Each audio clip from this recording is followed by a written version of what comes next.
A paz do Senhor, queridos. Pastor Cícero na área.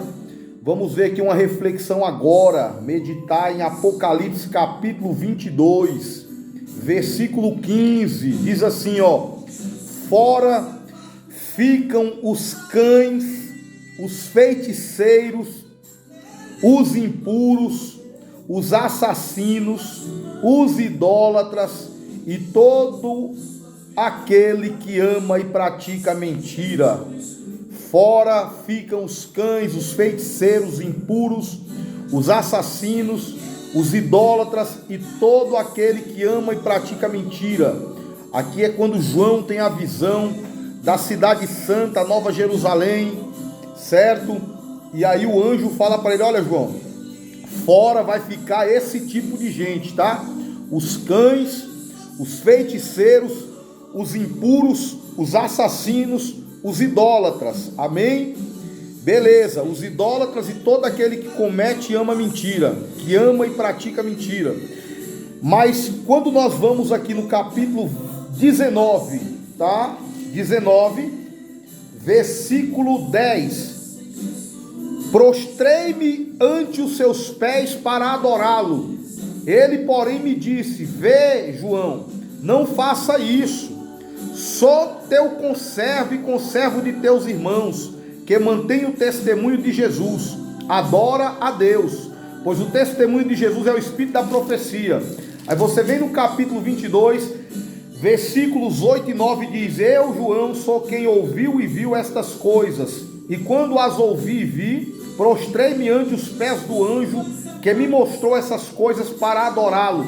Então ele me disse: vês, não faça isso. Sou conservo teu, dos teus irmãos, os profetas, e dos que guardam as palavras deste livro. Adora a Deus. Meus queridos, nós vemos aqui duas situações. O anjo dizendo quem ficará de fora: cães, feiticeiros, impuros, assassinos, idólatras. Então João agora vai se prostrar perante o anjo para adorá-lo. Então João também é um idólatra, tá? Então João, da maneira que ele está, também ficará fora desta cidade, amém? Porque ele se prostra para adorar o anjo alerta ele por duas vezes, tá? O anjo fala: João, não faça isso, eu sou teu conservo e conservo dos teus irmãos, adora só a Deus, irmão. O que você está praticando, João, é uma idolatria, tá? E fora também ficarão os idólatras. Meus queridos, ninguém é digno de entrar na cidade santa, ninguém está preparado para entrar na cidade santa. A minha pergunta é: você quer Jesus?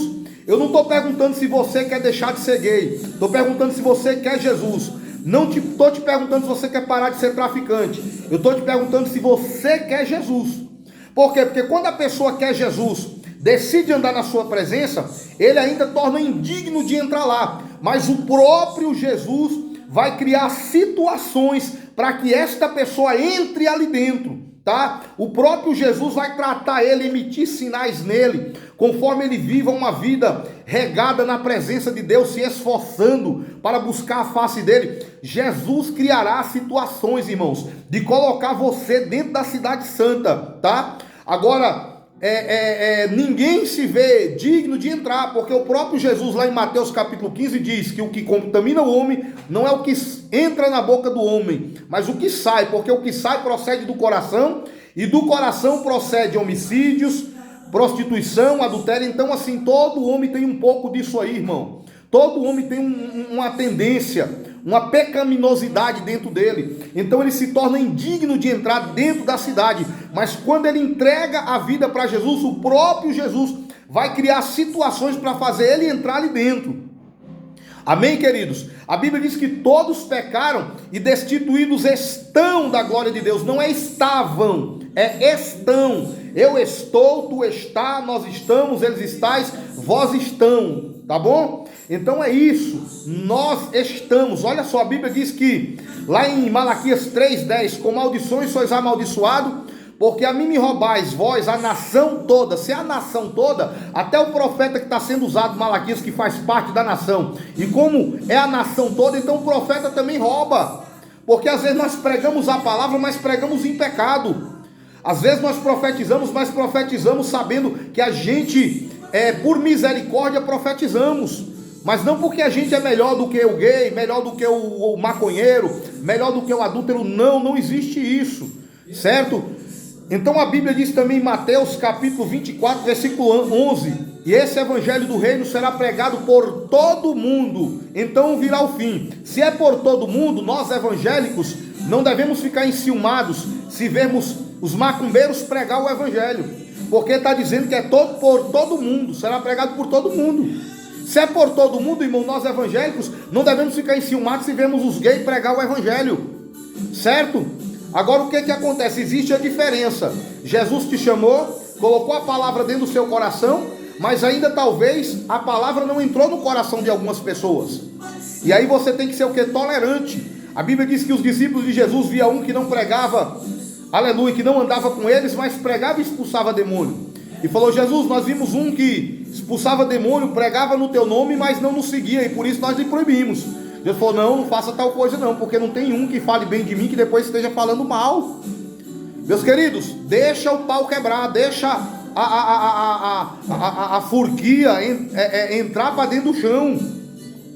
Por quê? Porque Deus sabe o que está fazendo. Preste atenção, a Bíblia diz que nós somos feituras no coração de Deus antes da fundação do mundo. Ele disse para Jeremias no capítulo 1, versículo 5, ele disse da seguinte forma: Jeremias, antes de eu te formar no ventre da tua mãe, eu já te conhecia. O cara não era formado, Deus já conhecia, porque Jeremias foi formado antes de Deus fazer a terra.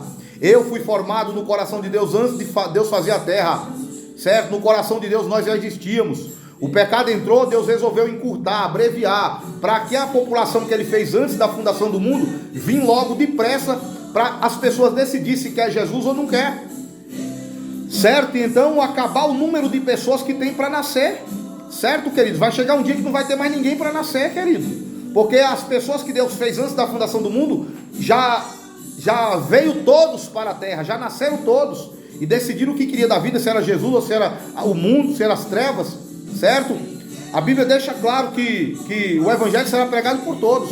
Se é por todos, irmãos, então não podemos ficar enciumados se vemos pessoas que talvez não pensam como a gente pensa, não caminham como a gente caminha, pregando o evangelho, certo? Então o que acontece, queridos? Um dos maiores sinais que o tempo se abreviou e que está próximo é que homem com homem não gera. Então se homem com homem não gera, está perto de acabar as pessoas que tem para nascer. Mulher com mulher não gera. A Bíblia diz: ai das que estiverem grávidas. Por quê? Porque uma mulher grávida hoje em dia, quando entra no ônibus, já é motivo de ira no coração de alguns, que vão ter que levantar para ela sentar. As pessoas não gostam mais de mulher grávida. Imagina então quando a potestade estiver dentro daquela pessoa, na consciência dela, que ela não tem o mesmo entendimento e diz: essa miserável pode gerar e eu não posso gerar. Então, meus filhos, descansa teu coração, ame, abrace, não briga, não perturbe, certo? Deixa que o próprio Jesus ganhe. A Bíblia diz: eu vim buscar e salvar o que havia perdido. Ele falou para o carcereiro, o apóstolo Paulo falou para o carcereiro: crê no Senhor Jesus, será salvo tu e tua casa. Carcereiro, o problema da tua casa não é tua mulher. Carcereiro, o problema da tua casa não é teus filhos. O problema da tua casa é você que não quer acreditar, que não quer congregar, que não quer buscar, que não quer adorar. E os perdidos, meus filhos? E a perdida da minha mulher? E o perdido do meu marido? Deixa os perdidos que o próprio Jesus lá atrás. Ele disse: eu vim buscar e salvar o que havia perdido. Se preocupa você, irmão, em congregar. Se preocupa você em adorar. Se você ficar muito preocupado com os perdidos da tua casa, daqui a pouco serão 2 perdidos, 3 perdidos. Porque você também estará perdido, porque você não vai conseguir salvar ele, não vai conseguir libertar ele. Certo? Dê testemunho na sua própria vida de mansidão, de tolerância, que Jesus vai alcançar essas almas aí, certo? Jesus, você não era perdido? Quem te resgatou? Não foi Jesus? Ele não faz acepção de pessoas. A mesma oportunidade que deu para você, vai dar para o seu filho, vai dar para o seu marido, vai dar para sua esposa, vai dar para os seus. Creia nesta palavra, toma posse da tua vitória, em nome de Jesus.